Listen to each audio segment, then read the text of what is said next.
This is the FRC Roundtable, coming to you all the way from Minnesota. Your host team 2052 Nightcrawler presents this weekly FRC gathering where FIRST robotics competition teams take cooperation off the field. Share your knowledge, give and get advice, solve a challenge, or celebrate what makes your team special. 3, 2, 1, go! Hello, everyone, and welcome to the FRC Sunday Night Roundtable. My name is Scott Davis. And I'm Nicole, and I'm a senior, and I'm also the co-team captain for Team 2052 Nightcrawler. And we would like to welcome you to tonight's FRC Roundtable. Before we get started, we have a few housekeeping notes. So this roundtable is being recorded for YouTube, and we would love for everyone to share their cameras, especially when you're talking. But if you want to respect student privacy, or if you're concerned with privacy, feel free to keep your camera off. Let's see, where was I at? And change your name of your Google Meet session to your first name only or to your initials participation in the roundtable. And participation in the roundtable is voluntary. However, you must be 13 years or older. See our website for more information about the FRC Roundtable, including our complete privacy policy at team2052.com/roundtable. You can also join our mailing list and sign your team up to host a future roundtable call. Finally, be sure to follow our podcast on Spotify. And it's been recently known to us that there's a lot of California people listening to our podcast. So if you're from not Minnesota, please feel free to join us on this call. We'd love to have you here. This is open to anyone who wants to be here. And with that, we have our new segment that we'd like to start off the show this season called What's on the Wiki. We are frequently asked, how is Nightcrawler running our stuff this year? And we're working to share some of this through our website at team2052.com/wiki. Tonight's wiki highlight is going to be leadership roles. So on our wiki, we have a bunch of our roles listed out that our student leadership is like. Also, sorry if there's background noise. There's construction happening. But so far we have full team captain. This can be split into a single person or two people like it is right now. My other co-captain's here. Hi, Afamia. And captains are responsible for the overall vision and operations within the team, coordinating between sub-teams and mentors. And listed on here has all the specific duties and must-haves that these people must do. And next, we have our team impact captain. They're responsible for the overall vision and operations within and outside the team and coordinating between sub-teams and mentors. And this is a lot of things with impact and sometimes a lot with outreach. Then we have the usual that most sub-teams or other teams have is a build sub-team captain, which is responsible for our team, responsible for all mechanical aspects of the team. And then underneath build, we have we've had this for a few years, a CAD/CAM expert. So instead of a cabinet, there's someone that is an expert or a lead in that specific thing. And so for this one, it is CAD. And then next we have a programming captain, and this is responsible for anything programming and coding aspects of the team. And like we had a CAD expert, we also have had in the past an autonomous expert. So they're specifically working with autonomous. And then next we also have a media sub-team captain. This is responsible for any photo, videos, or anything media related.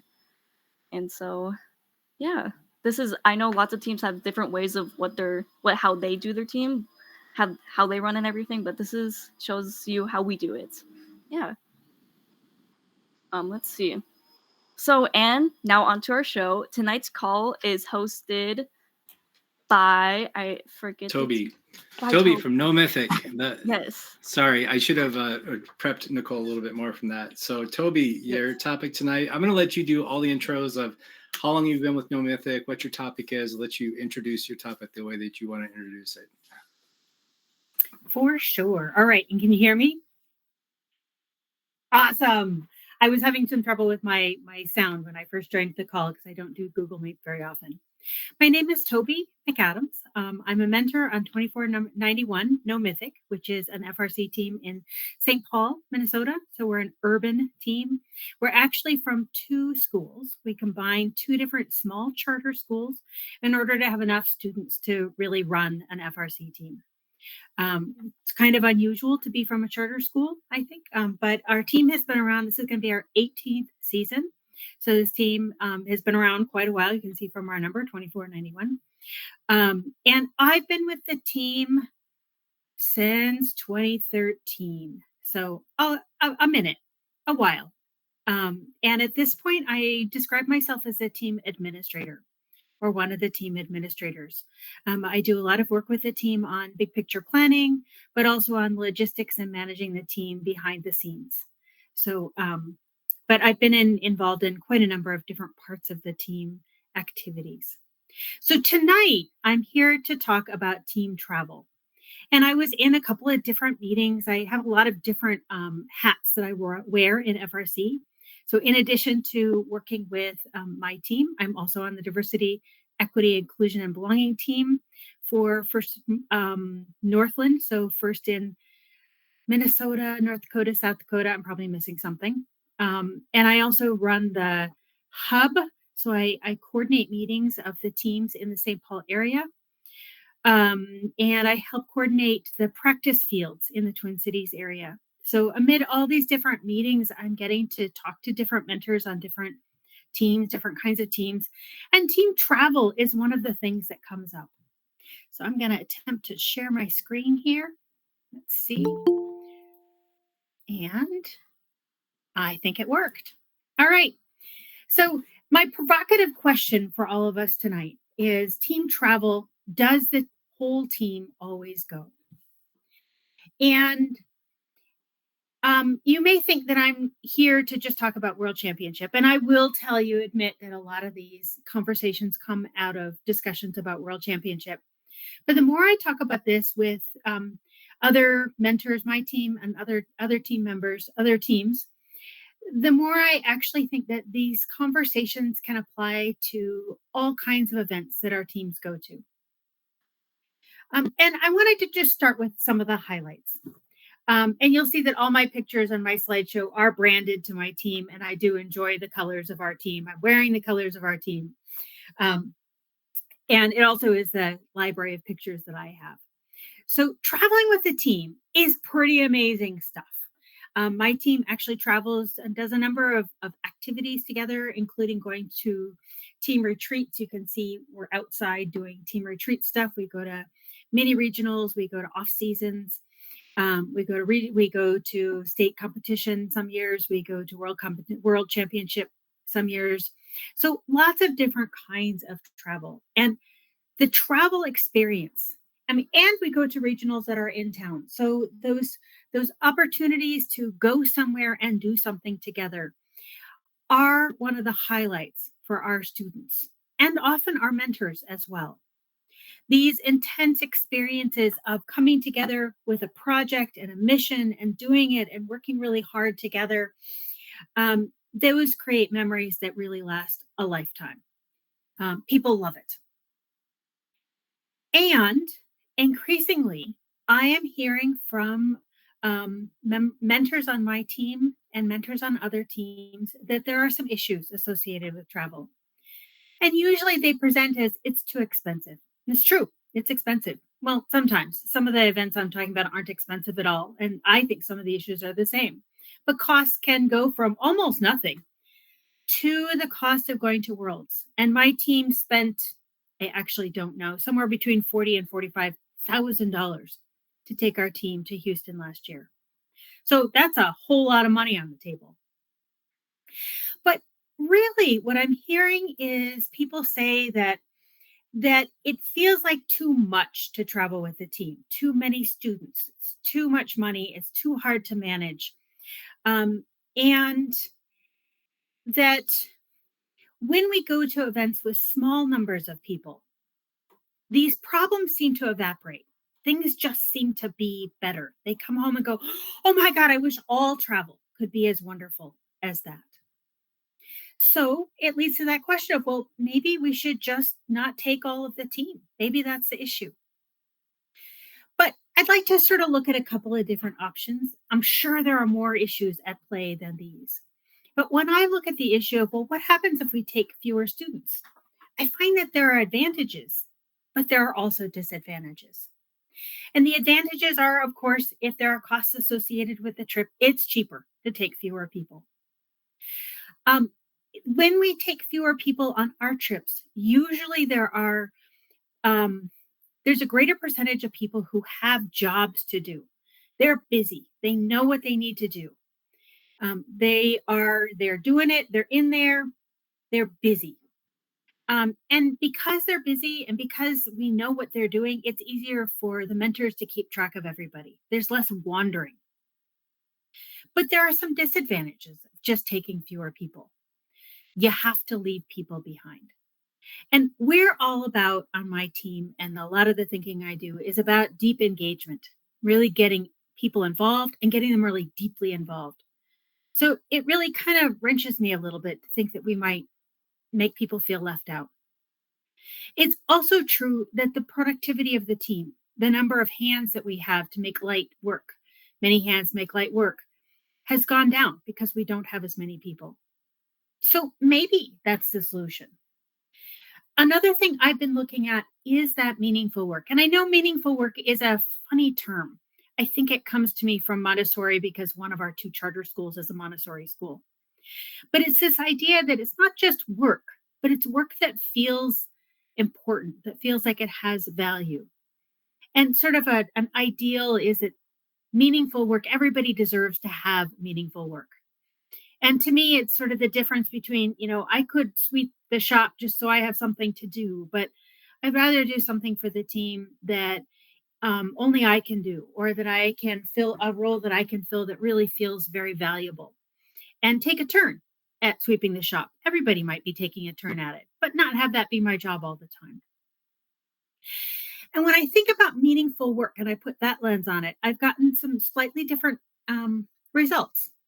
And when I think about making sure that at every event that we take people to, everybody is engaged, everybody has a role, then I see that the engagement overall increases, the productivity increases, because we've got, maybe we're going to have people who are going to help with organizing the event. Maybe we're going to make sure that we can max out all the jobs that a team could do. We've got all of the scouting roles filled.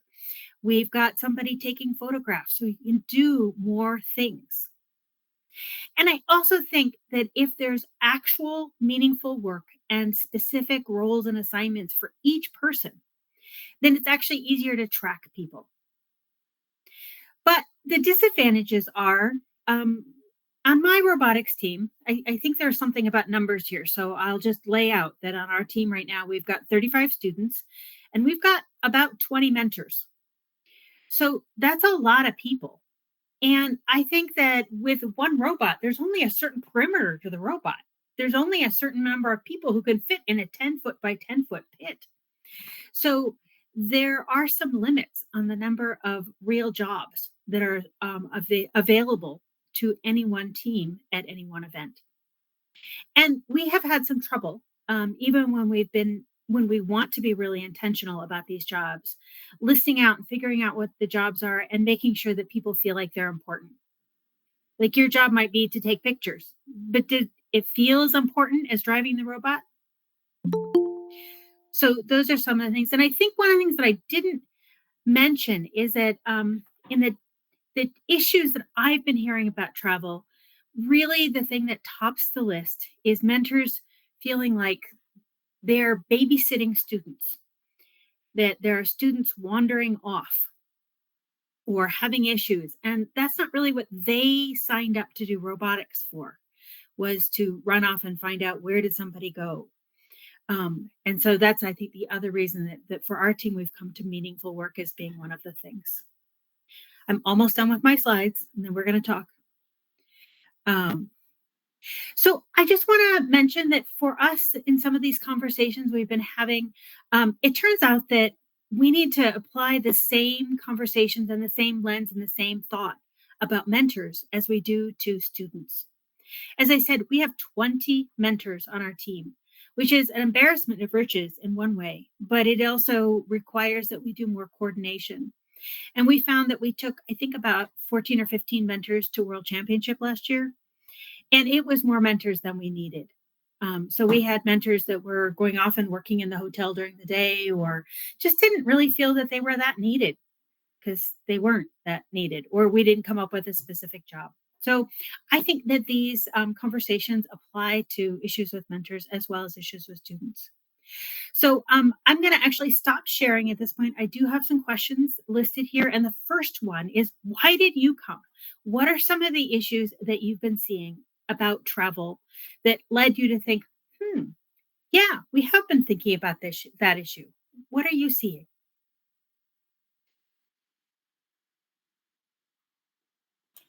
Well, Toby, I'm the treasurer for Nightcrawler, so I can share some hard numbers if that's of interest to people. We travel for 2 events. Historically, we've made it to Duluth as our first regional, and so hotel rooms in Duluth are very expensive. At least it is in the hotel that we stay at. I am confident in saying that our hotel bill is usually in the neighborhood of $10,000 to $12,000, and that's usually for 40-ish students and probably 10 to 15 adults. We have a policy that the team will cover half of the hotel room for a mentor or a chaperone. And so if a mentor or chaperone doubles up with another mentor or chaperone, then we cover the total cost of that room. So that's our travel policy for adults. For champs, our champs bill, we've gone to champs, we've qualified for champs, and we've gone to every champ since 2016 when there was a champs.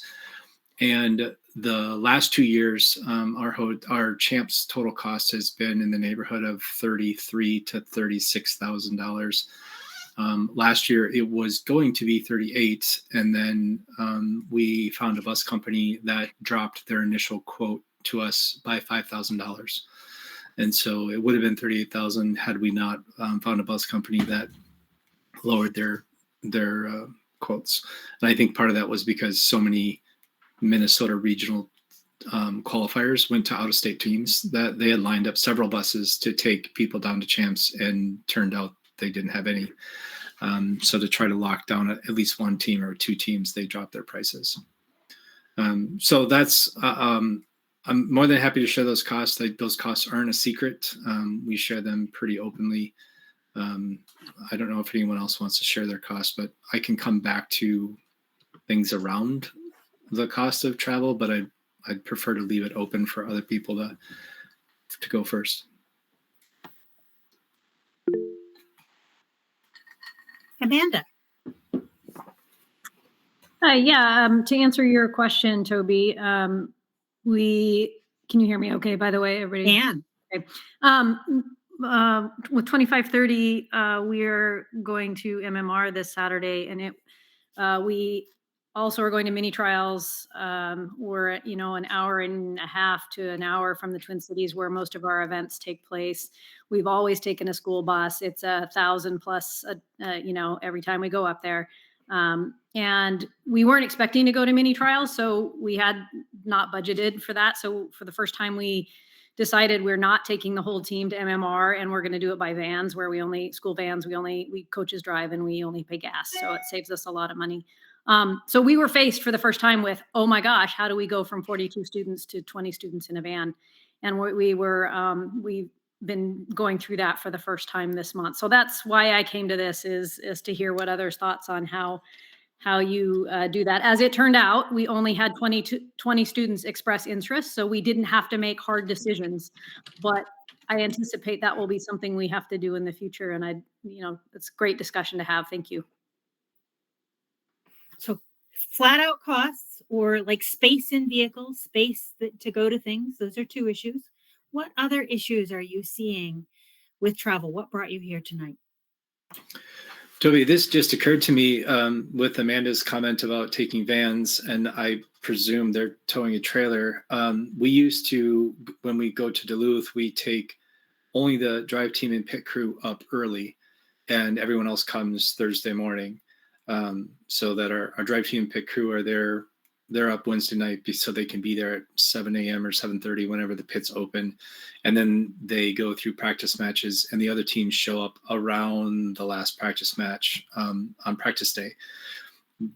2 years ago, well, for those that aren't in Minnesota, it's very rare that we would drive to a regional or come home from a regional and not have a blizzard. It seems like every single year, the regionals in Minnesota in February and March are surrounded by a storm.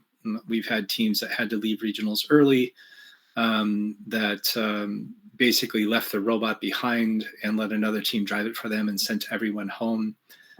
We've had a year when we kept our drive team back for I think the last match of finals and sent everyone else home. And so the team photo was literally 2 students at the end of the regional because of the weather. We had a situation 2 years ago where we almost crashed the truck and the trailer, and we had students in the vehicle with us. And so now, in terms of what other issues are there, we no longer let students drive with the vehicle towing the trailer because it's we've had too many, well, not too many. We had a very close call where we almost ended up crashing the truck. And that same year, one team had a rollover with their truck. Another team hit a guardrail with their truck. Another team got stuck in the ditch, went into the median of the interstate with their vehicle and their trailer. So that was a really bad year. And we decided that going early means that we need to find a different way to transport students up where you don't have a nearly 6,000 pound trailer pushing you down the road. Kim. Hi, Kim. I'm from 3926, a relatively new mentor. I'm curious about how, if you choose not to take the full team to an event, I'm curious about how you've allowed students who aren't asked to go. How do you include them, if at all? So I can imagine a scenario where part of the team might go somewhere. Using the Minnesota example, it's not too hard for a student to get up to Duluth if they wanted to go, but they aren't necessarily invited to go with the team. Do you have a protocol around to help students way their So Kim, we're numbers? going to get to that. I wanted to start Right. with people telling, and I bet you've got something here. What makes you think that you wouldn't, what issues have you had with travel, and what makes you think that you might not want to bring everybody? Ahead of your process here, my apologies. I think I'm new, so I'm learning what the requirements of the team would be. And I think the budget is certainly one of the things that I've heard named from our team, right? Like, what does the budget truly look like? And also what you already named, Toby, which was just roles. Do we have a job for everyone? Do we have the meaningful work for everyone where it makes sense? So same things that you've already named. Cool. And I do hope we will get to brainstorming when we sort of get through this root cause thing, try to figure out brainstorms about the how would we do some of the things we think might be a good idea. So Mark? Yeah, hi. I'm also from 3926, and Kim might be referring to something that we discussed, and that is years ago when we went to Duluth, we did bring pretty much our whole team. It was about 25 students at the time. And it was, as you alluded to, Toby, it was unmanageable for us. We didn't have very many mentors or adults with us. We didn't have enough roles for everybody at the time.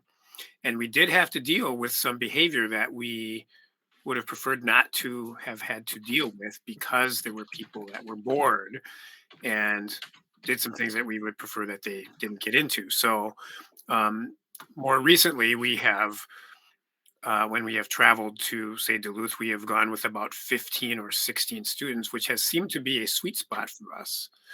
Although now we do have more adults that might and mentors that might be willing to go with us, and so that could change that equation. But it doesn't change the fact that, as what you said about what you said, that there are a limited number of roles and things that students can do. Amanda. I'll just throw out two other unrelated considerations to answer your questions. I think we have this idea of travel maturity that has manifest on our team, behavioral maturity, ability to take care of yourself in an environment like a regional event. That has sounds like other teams have had the issues referring to behavioral issues. So that's certainly something we consider. And I think we've seen over time that we've had some students that have some sensory sensitivities to the loud music, and it gets overwhelming. And there's despite quiet rooms, there's sometimes a requirement. I think North Star last year required us to have 2 mentors sit in a room with a student, and so just from a staffing perspective, that didn't was hard to accommodate. So I think we are sensitive to that in our deployment of students as well. And you guys don't have to raise your hand. You can just jump in. There aren't that many of us here. But I certainly resonate, Amanda, with or maybe Mark said it, the behavior issues. I sort of hesitate to tell you. Well, okay, I'll go ahead and tell you, because actually it's kind of a cool story in an awful sort of way. We had a couple of kids start a fire in a hotel room. Right. Now, it's not as bad as that sounds, because they took a tiny amount of hand sanitizer and lit it on fire. Absolutely not okay. Way beyond the line.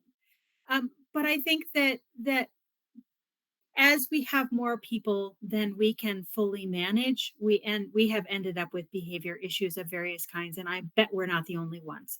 On top of the fact that I do want to support students with sensory issues to be able to participate, but we've also been trying to wrestle with that. When do we help students decide not to come because that's not a great environment for them? Are there ways they can participate and feel part of the team without being there? So we're still sort of looking at root causes just a little bit longer. What are some of the issues that you guys have seen? Cost, space, not having roles and jobs, behavior issues.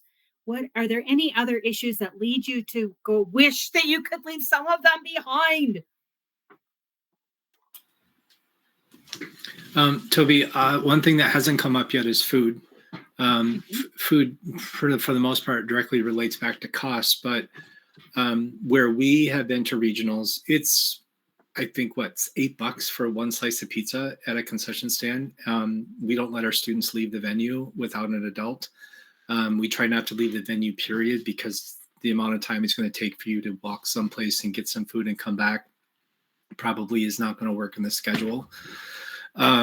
And so what we've been trying to do the last few years is we've been trying to have an adult with a vehicle at a regional go to Costco or go to Jimmy John's and get a party platter or something like that, and get that food back to a space, which you're not allowed to bring food into the venue, which is hard in February and March, to find a place that you can comfortably sit and eat.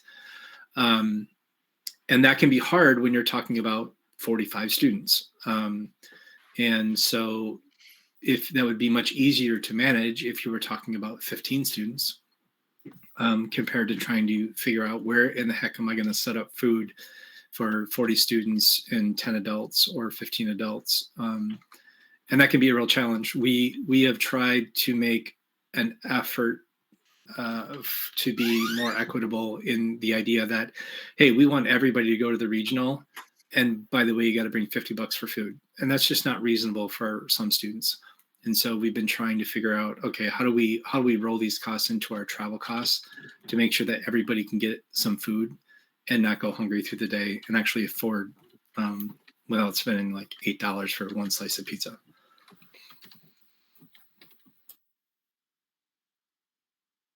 I got it down. Food issues at scale. I think, Scott, that's a big call out of it. It's easier to do the ad hoc food with a smaller group. So one more call for issues that you've seen. Why do you wish that you could leave some people leave some people behind, but why do you wish you could go with a smaller group?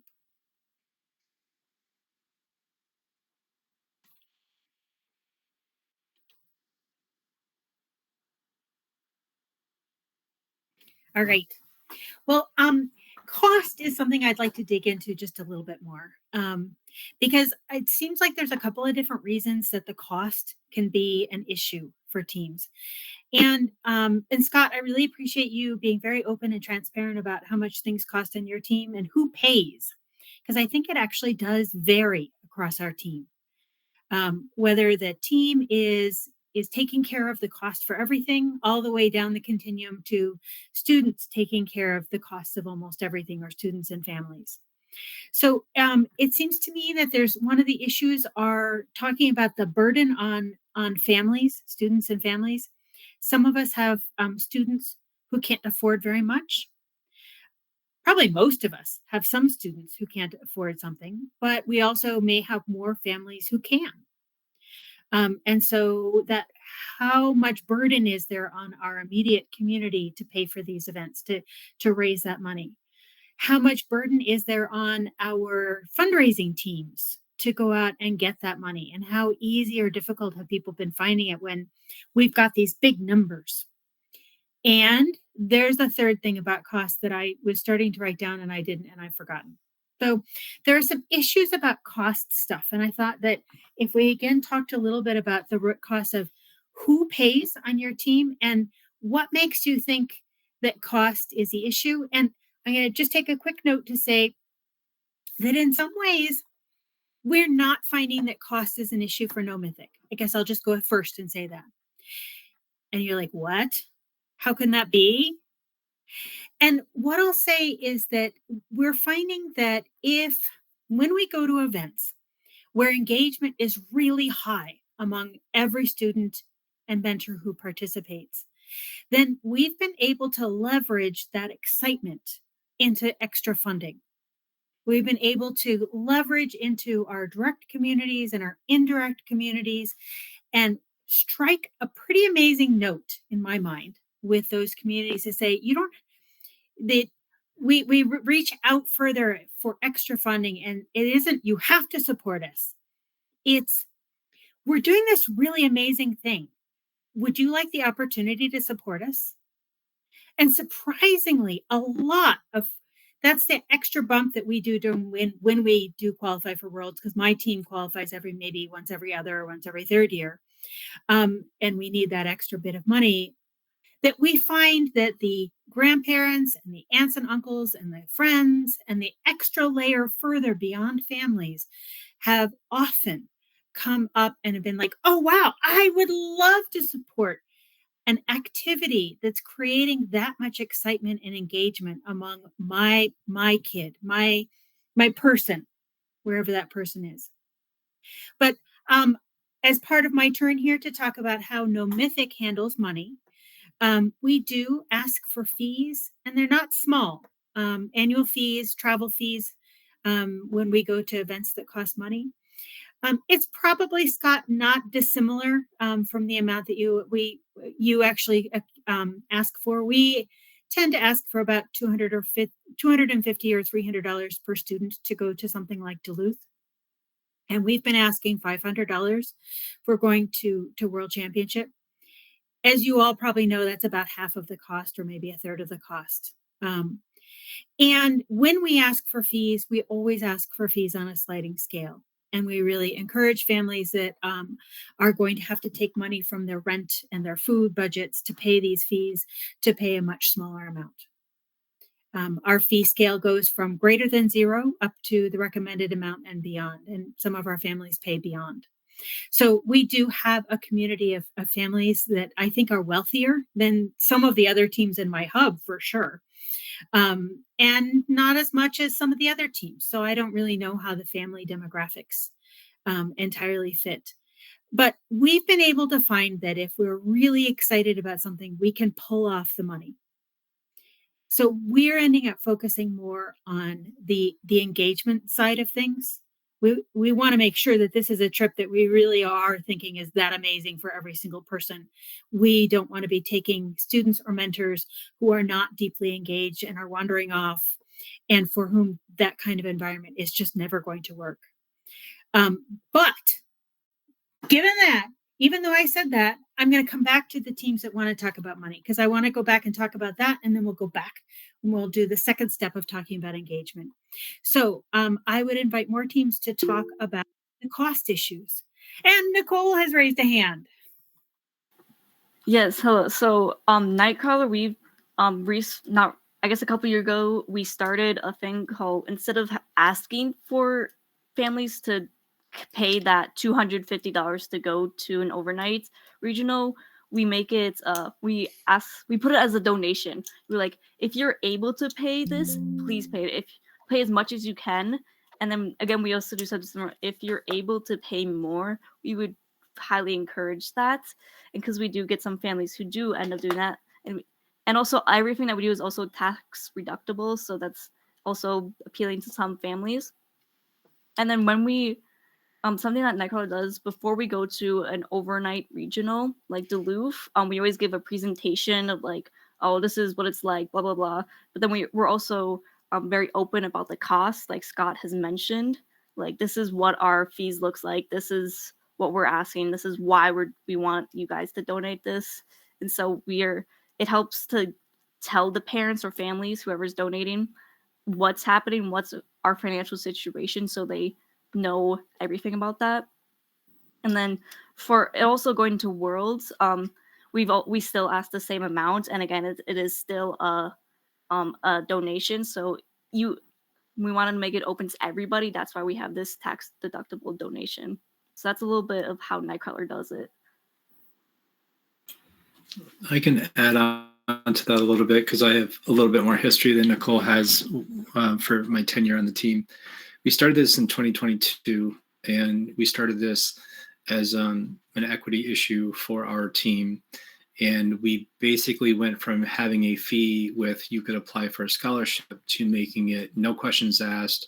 You hand me a check, I'll put it in the bank. And so it's 100% voluntary contribution, and it does not matter who you are, what your family is, if you're on what used to be called free and reduced lunch and now it's just financial assistance or not. So we don't care. We don't want anyone to miss out on robotics because they don't feel like they can contribute to travel fees. So that was a very scary thing for us to do because it basically made it a big question mark of, well, how much money are we going to be able to bring in order to be able to afford these trips? And often for champs, you don't really have enough time to close the gap if you were short. We made this decision because years ago, probably 2017, 2018, we made a financial policy for our team, for the nonprofit that runs our team, to have a backstop of funds for rainy day fund, emergency fund, things like that. And we had achieved our backstop goal. And so we said, hey, we can try this. We have enough backstop money that we could try this and we can see how this can go. So what we do is we ask for, we tell people this is about what it costs per student to travel to Duluth. And historically, we had between 60 and 70% of our families participate in making a donation to cover fees. So that usually leaves a gap of $3,000 or so that we pull out of sort of our general fundraising sponsorship funds to be able to close that gap. And then for champs, we do not charge anything more than what we charge, maybe $25 more, but we don't ask for our donation anything more than what we'd ask for Duluth. As you mentioned, Toby, that it's about $1,000 a student to go to champs, and so that only covers about a quarter of the cost to go to champs, and we close that gap with our remaining funds. And again, that actually tends to have a little bit higher participation rate. We usually go from 60% to go to of the families who make a contribution to go to Duluth to 70% of the families make a contribution to go to champs. It probably is that excitement factor. It might be the fact that the total cost of the team is so much higher, and so they stretch their dollars a little bit more to try to help cover more of the costs.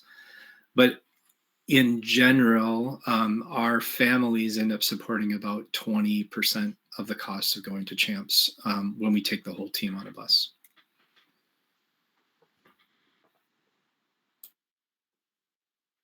How about some other teams and how you handle the costs associated with travel?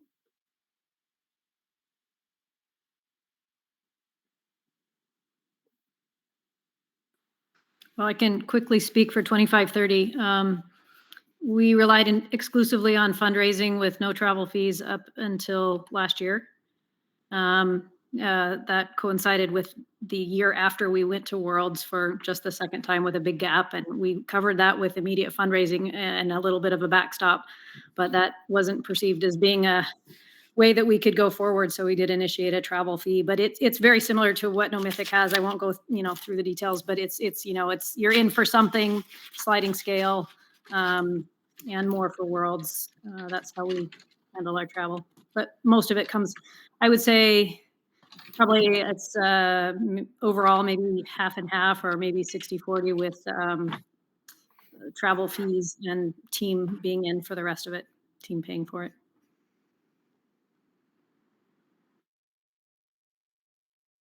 I've been expecting there to be more differences.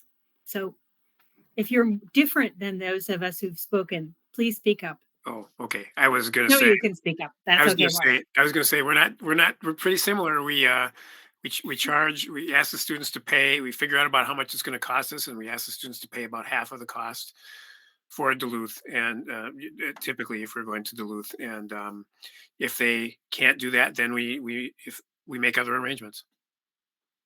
So, and that typically comes out to be about the same amount of money that you're all talking about.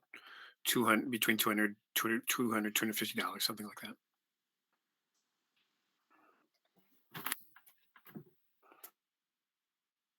Yeah, it is, Amanda. It's very somewhat interesting and satisfying to find out that, like, oh, okay, what we're doing is probably okay because we've all independently come up with something fairly similar.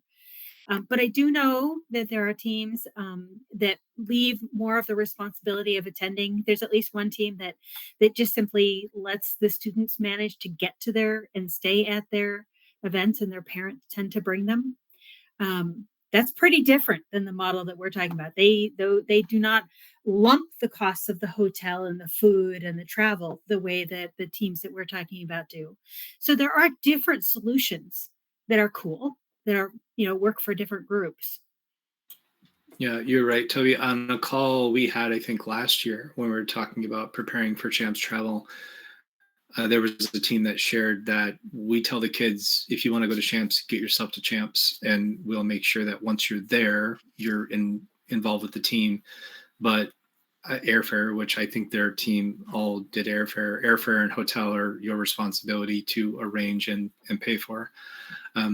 So that you're right, that is a different approach than what we're hearing tonight. But since someone has said it on the Sunday night call in the past, I thought I would repeat it since it's relevant to what we're discussing. So one more call if anybody wants to tell about how they pay for these event travel.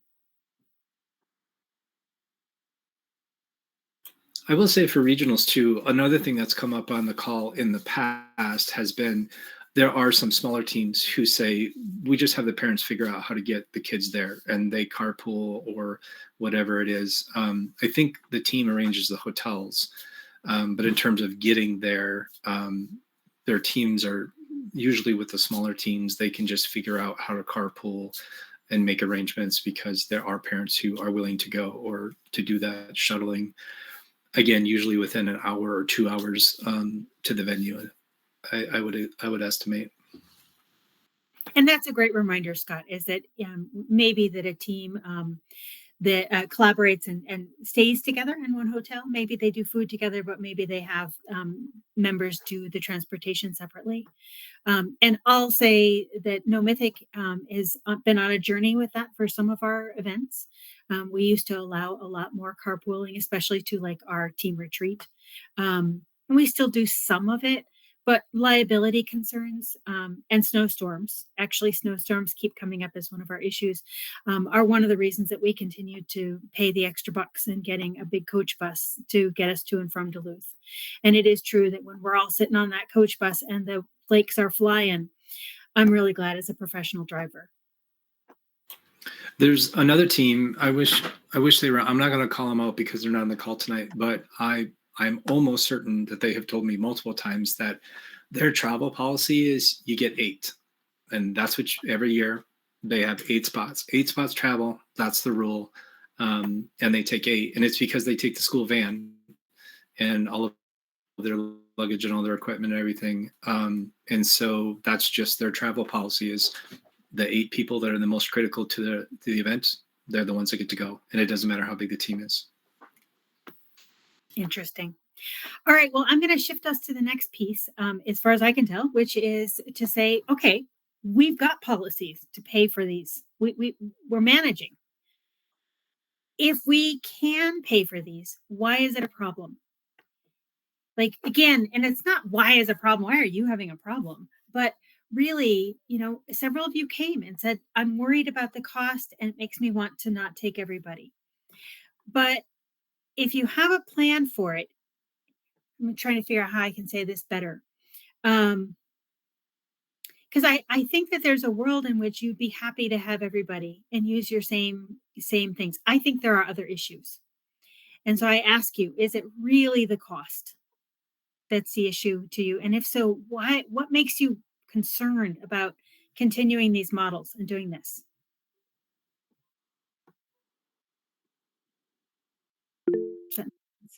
Ooh, Aphomia, did I say it right? Yeah. Hi, I'm Aphomia. I'm on Team 2052. I was just going to say, if we're borrowing money from the conversation, well, for context, our team currently has, I believe it's 68 students on the roster right now. And I know that last year we had around 50, and that was already a large year. And then having that increase to almost 70 this year has been quite a challenge. So that's what a lot of our travel discussions have been about, which not just about cost, but also being able to have enough things for that many people to do at a competition, especially when we're considering even throughout the season having things for people to do, much less at one event. And we have, other than the drive team, obviously there's things like scouting. There's always events at competitions, things like seminars or people giving presentations that people can do. But it's hard to figure out what the number is where you go past that and now you have people who are kind of just wandering.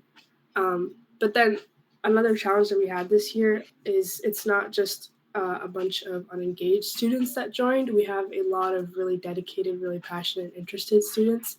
So that also makes it hard to decide how you're cutting down at an event, even though the challenge is theoretically not having enough for people to do. Well said. Others, you want to talk about where that hits you?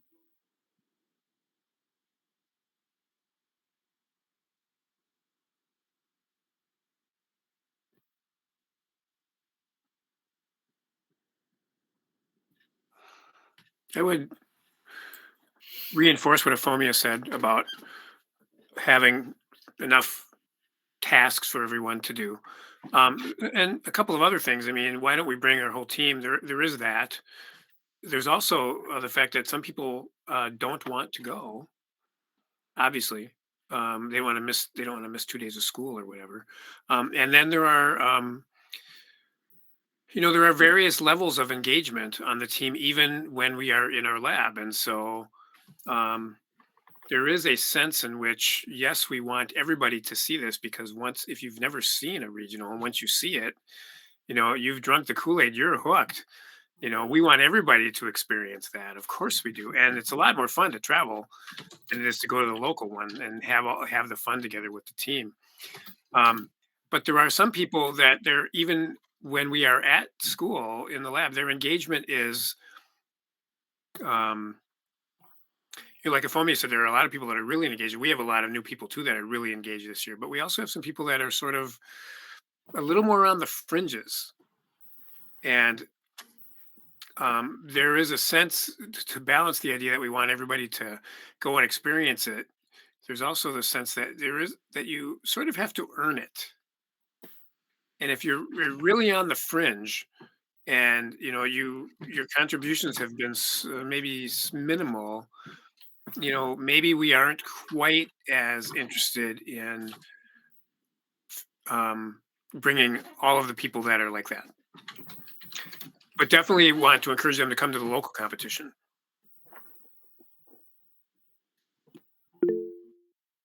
Ken. Um,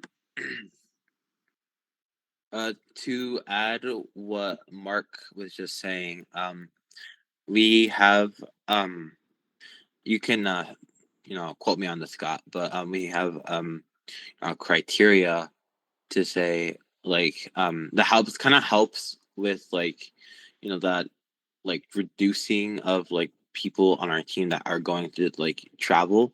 We have a criteria that says, oh, we have a point system that like basically like about 3 hours of work at our space, like doing robotics is a point. And you need 10 points to travel. And I feel like that kind of helps with that. And there's also there's also like a grades requirement, which also like is really cool, not only because it helps with like what I don't know how to explain it, but that earning of like having to go to like travel, but also helps like encourage students to do better in school. And yeah, that's just what I wanted to add. Well, Ken, I'll echo that on No Mythic, we also have a grade requirement for travel. And I'm the one who has to enforce that. So it is a total pain. But we don't allow students who are failing any of their classes to go without a serious plan. And there are some loopholes in that whole system, but we do check grades and we do check attendance. And one of those criteria and I resonate with those ideas of how do we create some bars so that you have to show something before you can travel. Michelle. So I'm a Nightcrawler mentor, but also I've been a parent to 2 Nightcrawlers, and we had overlap with our daughter as a co-captain her senior year and her little brother as a freshman, and it was kind of interesting because he had been around robotics quite a bit, and he was attending and he was participating, but he was a freshman and not super really engaged per se. But after going to champs, because we weren't going to leave him behind, well, plus he had qualified through the travel requirements that we have as a team.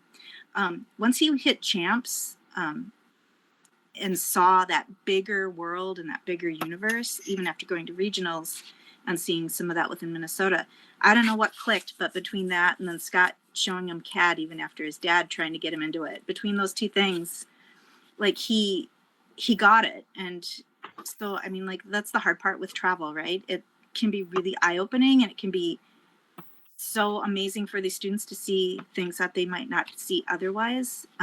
But it's a lot of investment.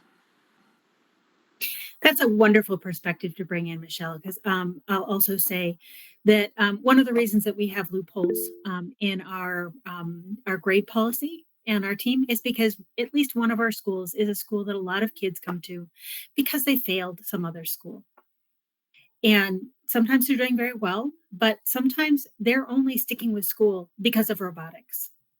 And so to deny one of those students to go on one of our trips might mean really catastrophic things for that student. And so we want to keeping it as a goal. And we want to see those kinds of big transformational changes, but we don't want to crush somebody's dreams because they couldn't go to one thing too. Ephomia. Oh, wait. Yep. Ephomia, you're next. Go for it. Yeah, I was just going to add on to Mark and Michelle, something that I was thinking about and we've been discussing.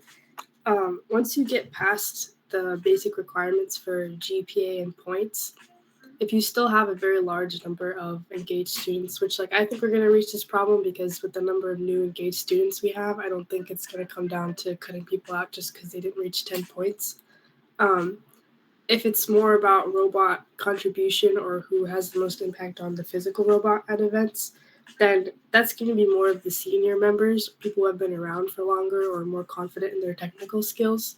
But then you also risk leaving out like the freshmen or sophomores or any first years who, like Isaac, for example, who like will grow into those leaders, maybe more involved people, but losing that opportunity to be inspired by the buzz at competitions. I know competitions are my favorite part of robotics for a lot of reasons. And then also goes down to like figuring out how to cut people team overall and then also travel overall. How do you balance like leaving in new students, like freshmen who maybe are shadowing, and then also having enough space for people who are more involved with the robot to go? Is I think a big question we're trying to work on.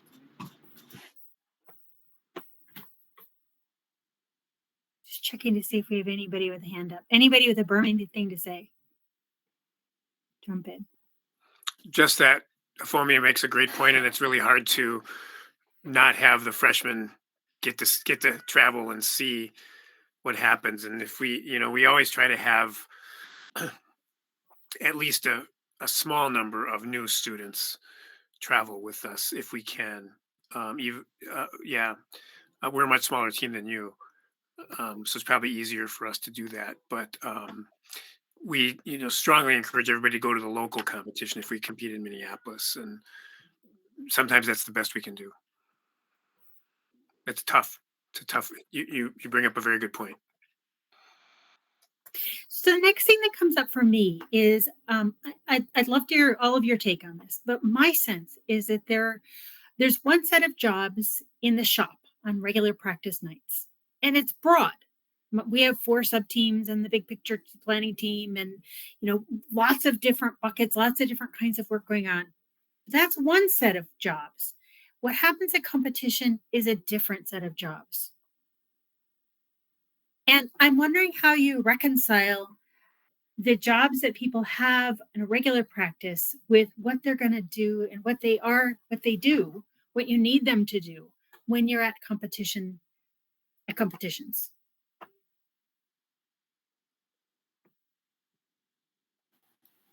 I can start off for what like kind of jobs that Nightcrawler has for a competition. So first thing is that, this kind of brought up a little earlier, but scouting. Scouting is a big thing on Nightcrawler, and that's something that every new student has to do at a competition. And so it gives, I kind of see it for me personally as a way where it gives a new person a thing they can do without being, because when you get to competitions, like there's so much going on. What do I do? But you can at least sit down for like an hour watching robots doing scouting. And then obviously there's other returning people that also help. And then for media, there's a big thing. We make sure like we're grateful to have multiple cameras and multiple people wanting to do photography. So we have jobs for that. And then along with match scouting, we also have pit scouting, which is open to anybody. And so that's where they can go around to each pit and talk to the teams that way. And I know for preseason competitions, Afomia and I, we have created scavenger hunts for people to do, where it's like find a team, like find a build person from No Mythic and talk to them about and who are they. And so doing like trying to find as much things to do for people is what we try to do. Anyone else from my team can also add on.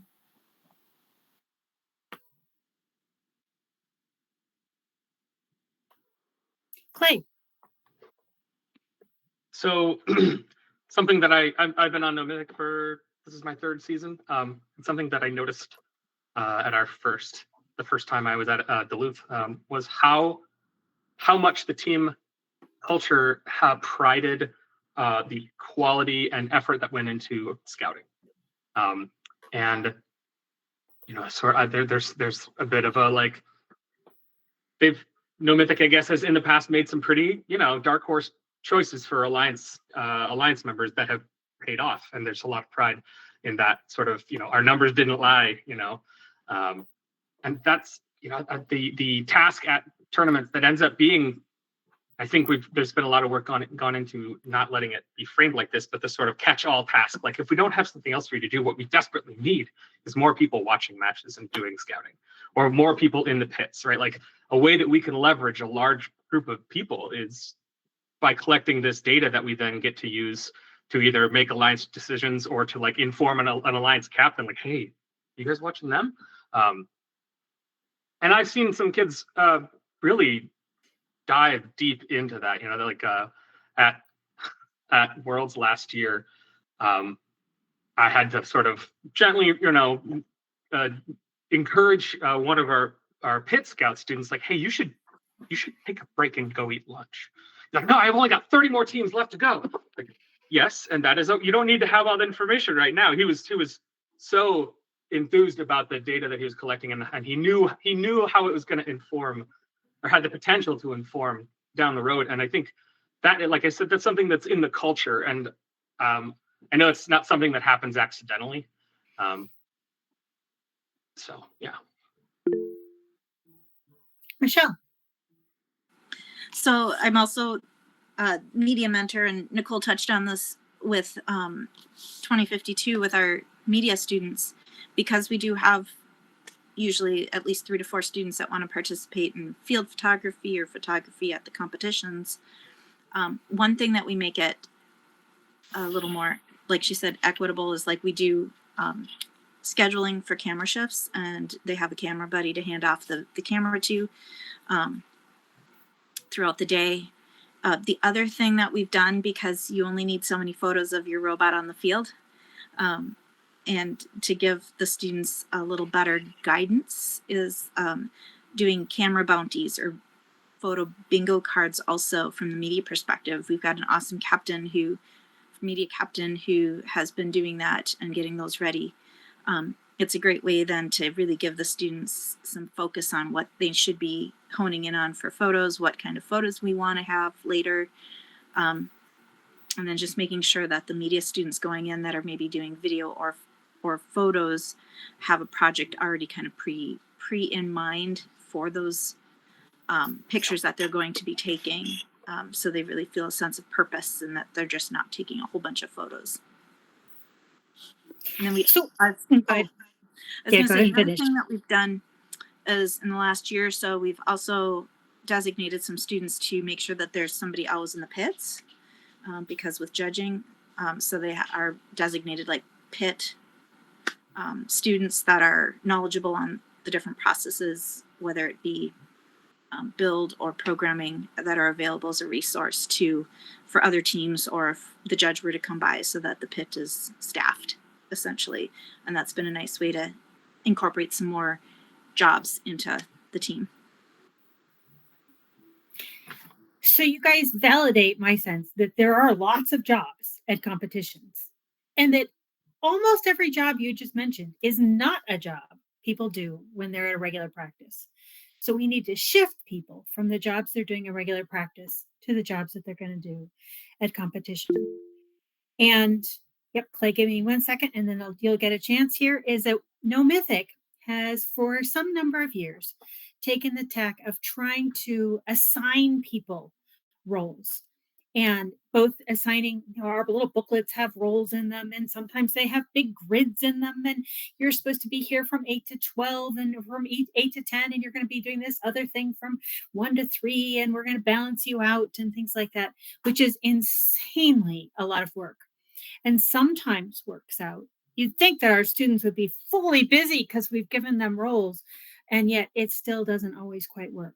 So I'd love to hear how your different teams, perhaps more than just No Mythic and Notecrawler, but heck, if we want to talk, let's talk.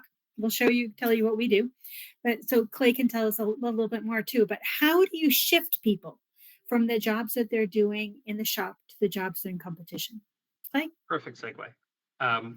One that comes to mind, last year we had we had a lot of design and build students who were really excited and really wanted to be engaged all the time.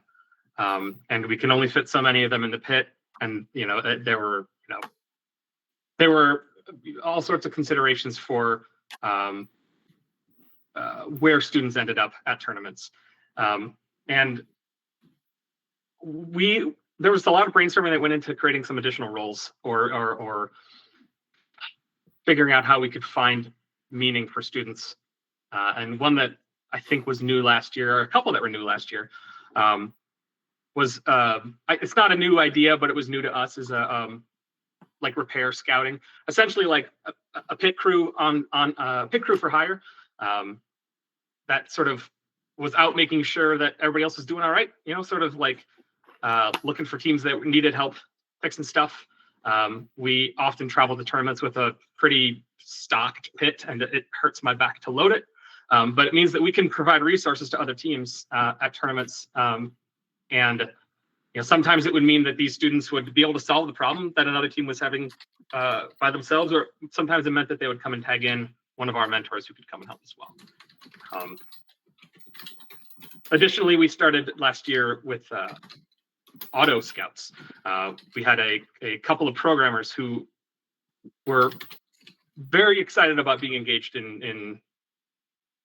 at the tournament. And we didn't have a whole lot of, like programming tasks for them, but we ended up sending them out to like, hey, make sure all the teams that we're on alliances with have an auto.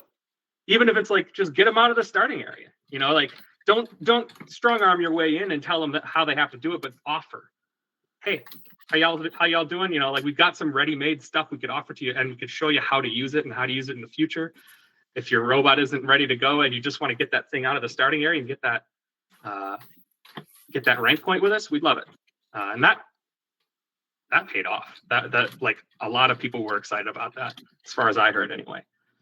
And the last one I'll mention is we have a pit guardian. I think it was mentioned by someone else a little earlier, something similar. It sounds like more or less a very polite and kind and chatty bouncer who, when our team is desperately trying to tack something back onto the robot that broke off in our last match, but also there's a bunch of people who want to ask questions about the robot, they are there to be like, hi, how's it going? I'm going to take you right over here and we'll talk a little bit more about this over here, because they are so busy right now. And that takes a certain personality, and it's a tiring job, to be sure. But it also takes that load off of, it can help take the load off the mentors in the pit as well, who end up fielding that sort of task. So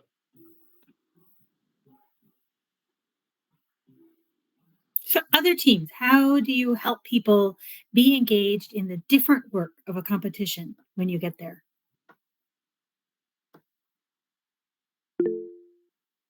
Ken. I feel like this has maybe been like brought up a little bit, but when actually Nicole has created like a scavenger hunt before, where students can go to like pits and talk to teams. But there's also been I don't even know what to call it, but basically I think Muhammad has hosted it in the past, where students kind of guess which teams are going to be top, I forgot if it's top 10 or top 20, but they kind of like guess which teams are going to be at the top, and then whoever is like whoever wins, or like second, third, get like a prize from like one of the mentors. So, like in the past, it's been like candy or like Mountain Dew, like a pack of Mountain Dew or something like that.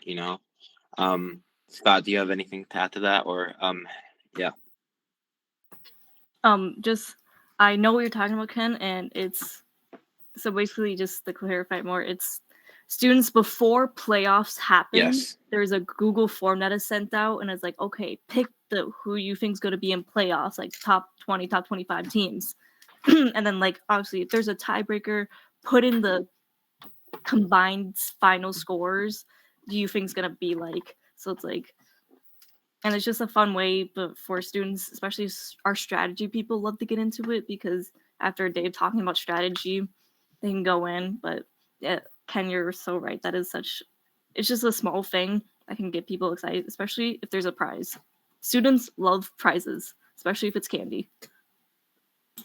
Yeah, it's great for when people aren't on scouting shifts, because they're still excited to watch the matches and like figure out, okay, this team's good at that and this team's paired with this team, so maybe they won't do that good, or they'll do really good this match. So it gets a lot of people really worked up and passionate about it, especially because of the prizes. So another good way to engage people.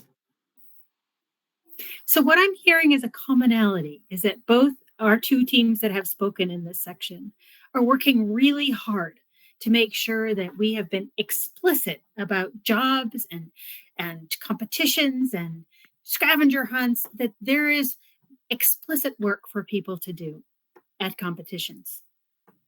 Does Nightcrawler assign roles in advance, or do you just show up and do what you want to do?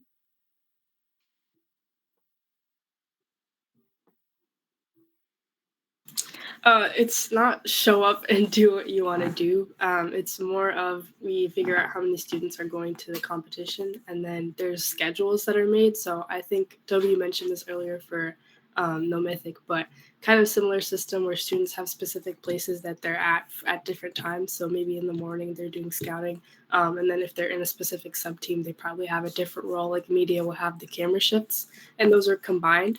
So I think usually it's a combined spreadsheet with tabs, and then students are able to switch back and forth and figure out where they need to be at what time for sub teams, and then also scouting and full team activities. I think that's what usually organizes schedules on like a general scale. And then there's also all the other side things that happen at events. Like there's the rooms, there's pop-up events, pop-up tables. There's always companies that you can talk to. So people usually end up filling in any spaces in their schedule with that kind of thing. Just to clarify, every single student on the Nightcrawler team, unless you have a sensory issue and things can get overwhelming for you, and so therefore we can't require you to be in the stands at a certain time, every single student, 40, 50 students, has a job at some point during the competition. And usually that for the average student who doesn't have a specialized job, that typically means they're a scout, and they're usually doing one to two scouting shifts per day and hour blocks. So every student has a job, and then we fill the rest of that time with the other activities that Nicole and Afomi and Ken have been discussing.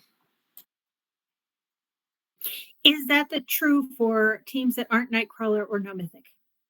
Anybody else willing to speak? Again, it's so cool to see the commonalities, and I know that this is not the way that all the teams work. Yes, 2530 does the same thing. We have an explicit schedule with rotations. But there's only so much pit scouting you can do. That runs out, and you can assign people to match scouting, and they might find their phone and their favorite game to be a lot more interesting than match scouting. So there's a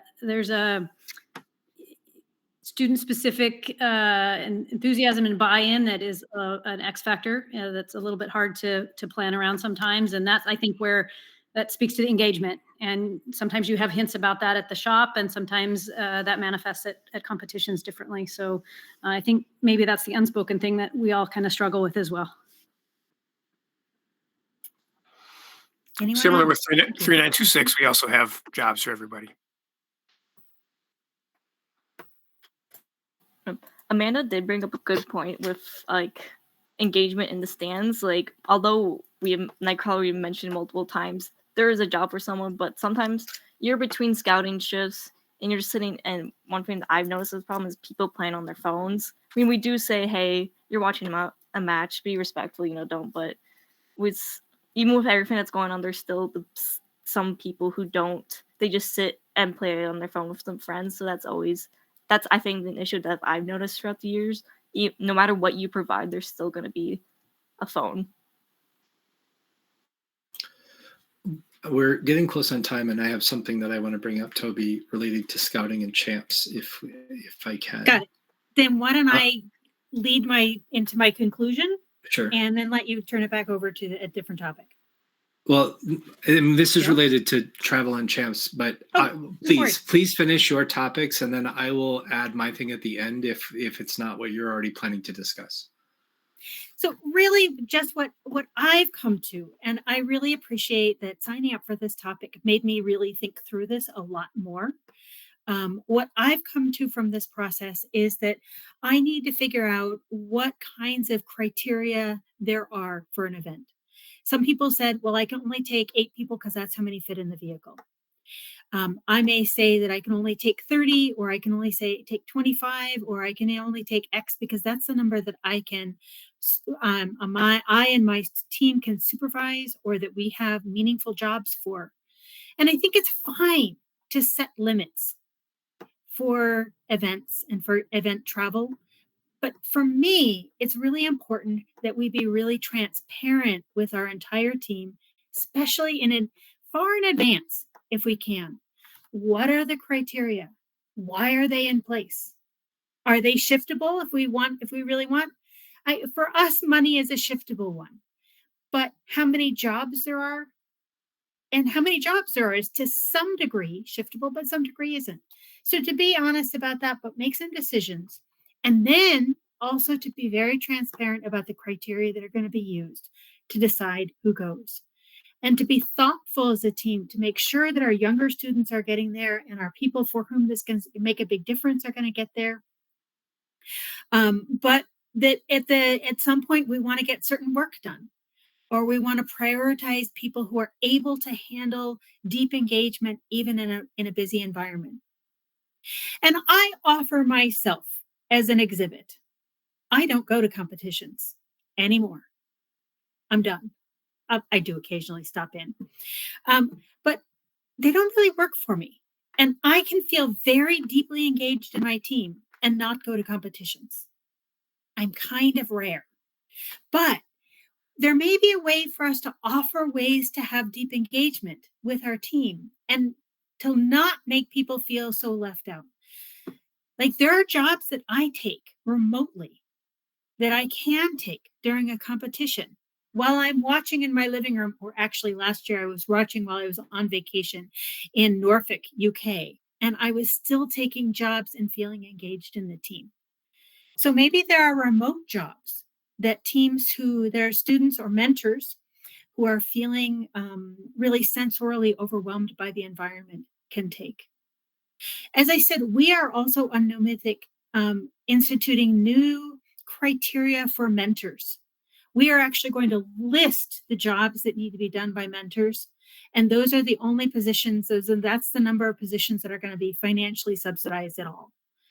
If mentors want to come beyond that, then it's completely on their dime. We're willing to expand our plans to include their dime. But to be clearer about these are the jobs that need to be done. And we don't all have to go to everything. So I just think that the more that teams can come to clear guidance for their team members way in advance, so this doesn't come as a surprise. And then the other big learning I had is that my team is doing mini trials. And then we're doing kickoff, and then we're doing, and we've signed up for the Nightcrawler round, week 0, one event after another. We're going to start the next round of being really intentional about roles and being tighter about our limits and our numbers and what everybody's going to do, including parents who are invited to come to mini trials. Because again, for us, it turns out that it's not really about the money, it's about the engagement. And if we can figure out how to not just have roles, but maybe test, like, how engaged were you? How well did that event work for you? And start at mini trials. Then we have some bits of data where we can come back and talk to people later and say, well, you had a harder time at that last event. So we might not be picking you if we have to take a big group somewhere. So being as transparent as we can about whatever criteria we're choosing to use. That's my conclusion. Over to you, Scott. Well, you did actually hit on something that I wanted to bring up here. Part of the discussion that we're having on Nightcrawler about costs for champs is sort of is it ethical to spend $40,000 to go for a 4-day trip to compete? At some point, when is it just irresponsible, even if you had the money? And I think for me, you look at the trade-off of if 75% of this trip is being funded by our fundraising and our sponsorship and things like that, what could that money have done had we not given it to a bus company for $18,000 to get a bus for 3 days or 4 days? And so I think that's becoming more and more of an issue. Now, granted, it's really hard to get farther away from Houston than Minnesota.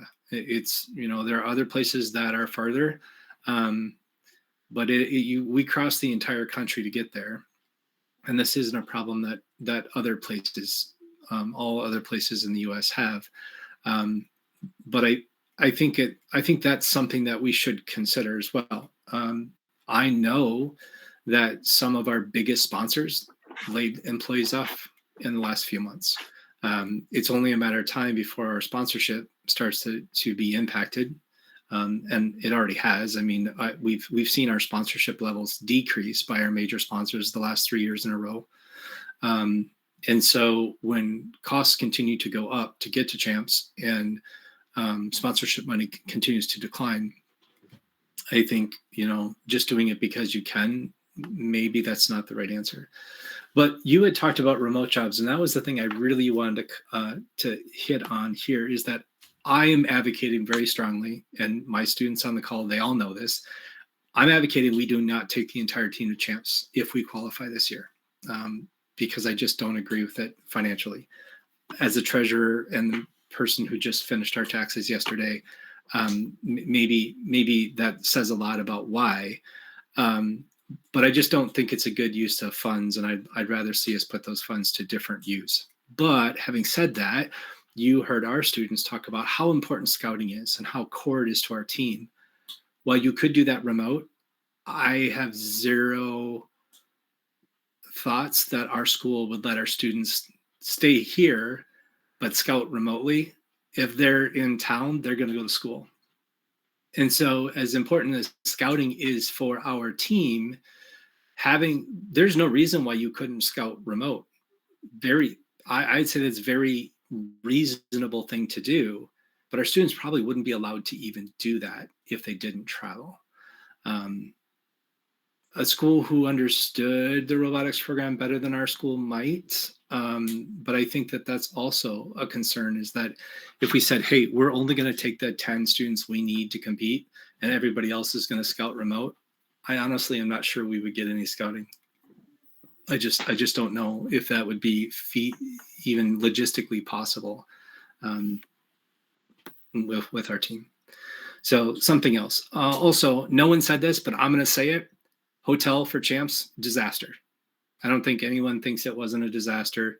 Trying to get rooms for 10 students compared to 45 students is also a difference.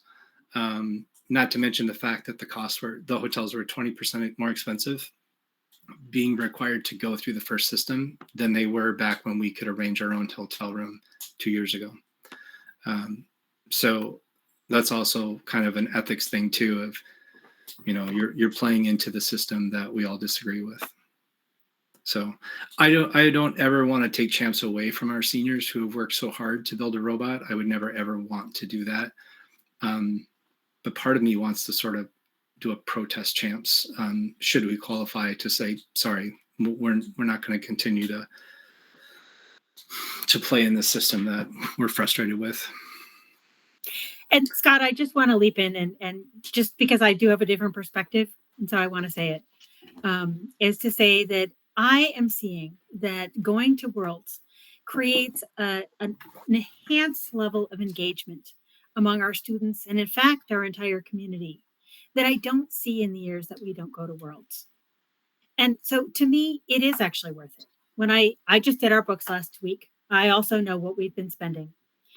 And maybe there's a difference because we don't go every year, because it's still a very, oh my gosh, we did make it. We did do this.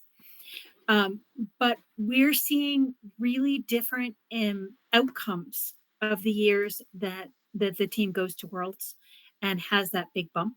And that makes me feel a whole lot better about the expense. So I think it's a really good question to ask. I don't know if it's a very universal answer for people. Yeah. And I don't know if there's any way else to handle all of the, do we have any other options that would be as effective? I should have prefix, and I have done this in the past, and I neglected it to this time. I need to recognize my spot of privilege here, the fact that we have been to champs so many times. And I know that perspective is going to be very unique to us. It doesn't change the fact that we somehow still have to come up with $35,000 a year, which is painful. And So- our fundraising model, I'm not sure that it would work if we did it. I think it wouldn't work if we did it every year. It works if we can do it about every other year. So it is interesting how these things all fit together. Yeah. So, and I think that, we've seen the other challenge with even back-to-back years. There's news all the time about a cheer squad that was not allowed to go defend their national championship because their school district has a policy that you cannot attend nationals 2 years in a row. So there are schools that have that type of thing, but again, those are schools that are probably footing most of the bill. And I don't think that's true of hardly any robotics teams, at least in our area, that the district would say, we can't pay for this twice because they probably didn't even pay for it once, would be my guess. Anyway, I just wanted to bring that up mostly about the remote scouting because I'm 100% on board with let's remote scout. We don't need to send everybody down there to do a 1-hour scouting shift. But on the other hand, I think that if we stayed back, I don't even know that we'd be allowed to do that.